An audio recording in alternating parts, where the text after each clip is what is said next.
Magandang araw mga kaibigan. Bigyan natin ngayon ng reaction opinion itong post ng unofficial Ronald Bato de la Rosa Solid Supporters. BP Sara, kinonekta ang pagkahuli kay dating Pangulong Duterte sa nangyari kay Paulo Tantoco, yung namatay ng coke overdose sa Los Angeles noong March 8.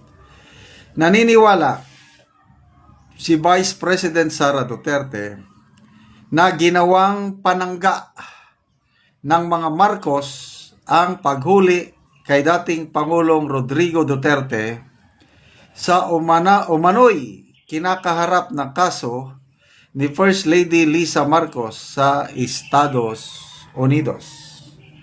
May kinalaman umano ito sa pagpanaw ng isang mayamang negosyante dahil nasubrahan sa coke.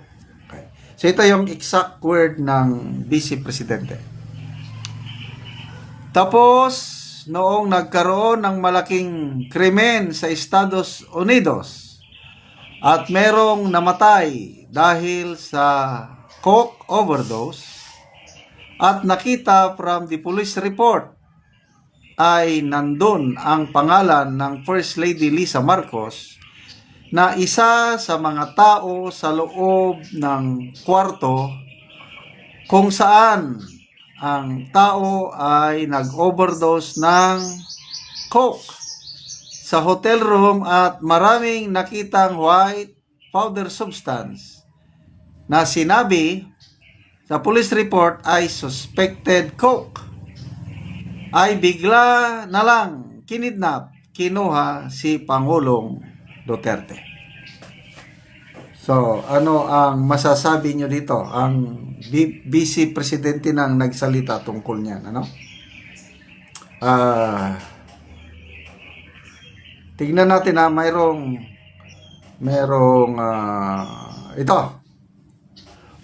post ni Dean Chase tungkol sa police report, yung sinasabi ni BP Sara. Ito, medyo malilit lang, kailangan basahin ko. Ito yung actual crime scene investigation. Ayan. Upon initial examination, the scene was contained to blank. Tinakpan nila. The living area had evidence of ongoing party activity. Nagkakasiyahan. Ulitin ko, police report ito. Notably, on the coffee table were observed. Ito yung nakita sa lamesa, sa floor. One clear plastic bag containing a white powdery substance. Preliminary field test pending. So, yung white powdery substance, nung ginawa itong police report, tinitesting pa kung anong laman nun. Ito, 3 used syringes, yung pang-injection. 3 used syringes containing residue suspected to be yung ipinagbabawal na gamot. Several open and unopened bottles of alcohol. A mirror with powder residue, yung white powdery substance, and rolled dollar bills. No evidence of forced entry, struggle, or foul play apparent at the scene. So, yung posibilidad na nilooban sila, ninakawan, yun, forced entry, wala daw. Investigation status, the case remains open as a death investigation pending toxicology and autopsy results from the Los Angeles County Coroner's Office. At this time, the following individuals have been listed as persons of interest and are subject to ongoing questioning. So may nakalagay na pangalan dito, kailang tinakpan na lang ni Dean Chase. Hindi niya, no? So yung mga kasama niya sa hotel, nandyan. Tapos sinabi dito, travel restrictions have been requested through the California Office of the Attorney General for the above individuals as precautionary measures, and further clarification can be made regarding the events leading to Mr. Tantoco's death.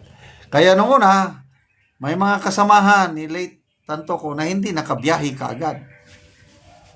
Kasi nga, binigyan sila ng travel restriction. So ito na yung report na sinasabi ni BP Sara, ipinost na ni Dean Chase. Salamat, Mr. Dean Chase. Si Dean Chase at saka si Maharlika, sila yung naunang nag-expose tungkol nito. Samantalang sa mainstream media, wala talaga. Tahimik na tahimik. Okay, magbasa tayo sa mga comments. Vox Populi Vox D. How did the Tantoco family deal with this? Like, are they mad at the first family or they just accepted what happened to their heir? Yun, masakit eh. Hindi na natin alam kasi tumahimik naman lang yung Tantoco family. Nakakaawa nga eh. Macdolph Aquino, bakit free mga involved knowing how strict the US against these things unless may malakas na involved? Maybe the US is using this as a leverage, as a leverage to make sure the Philippine government will follow what US dictates without question. Agree ba kayo? Kasi pwedeng pasabugin ito ng US government. Kailang baka ito na yung gusto niyong pasabugin? Hindi po. Ito ang gusto namin, sabi ng US. Yes po. Ganito ang gawin. Yes po. Sunod-sunuran na lang. Kasi nga, ayaw nilang maisiwalat ang detalye nito. Ganun ba? Nagtatanong nga lang naman. Okay, salamat mga kaibigan sa inyong pagsubaybay sa ating channel. Nakakatulong kayo ng malaki sa tribong Talandig ng Bukidnon dahil ang sweldo natin sa channel na ito, mapantulong natin sa tribo, namimigay tayo ng mga yero at pako para makapagpatayo ng mas maayos na tirahan